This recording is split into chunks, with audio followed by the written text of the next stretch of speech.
అందరికీ నమస్కారం. ఈరోజు హైకోర్టులో ఒక కేసు ఒకటి ఫైల్ చేశారు. ఏమని అంటే పవన్ కళ్యాణ్ గారి ఫొటోస్ ఏవైతే ఉన్నాయో అవి గవర్నమెంట్ ఆఫీసుల్లో ఉండడానికి వీలు లేదు అంటూ ఒక రిటైర్డ్ ఉద్యోగి, ఒక ఆయన రైల్వే ఉద్యోగి, ఆయన కేసు అనేటువంటిది ఫైల్ చేయడం జరిగింది. తర్వాత మనకి ఏంటేం చేశారు, ప్రధాన సెక్రటరీ ఉంటారు, చీఫ్ సెక్రటరీ అంటారు, ఆయన మీద, తర్వాత సమాచార శాఖ కార్యదర్శి, ఉప కార్యదర్శి మీద పార్టీలుగా చేరుస్తూ పవన్ కళ్యాణ్ గారిని కూడా వ్యక్తిగతంగా పార్టీలో, అంటే పార్టీ అంటే డిఫెండెంట్గా, రెస్పాండెంట్గా చేర్చారనమాట. చేర్చి కేసు ఫైల్ చేయడం అనేటువంటిది జరిగింది హైకోర్టులో.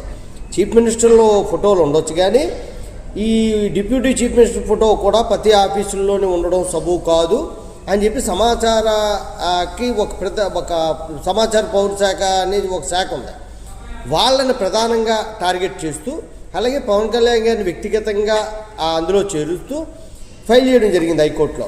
దానికి డైరెక్ట్గా చీఫ్ జస్టిస్ గారు, అలాగే చీమలపాటి రవి గారు, జస్టిస్ చీమలపాటి రవి గారు విచారణ చేపట్టారు. బుధవారం నాడు విచారణ అనేటువంటి జరుగుతుంది. జరిగిన తర్వాత ఏమైందన్నది మళ్ళీ మీకు తెలియజేస్తాను. జై హింద్.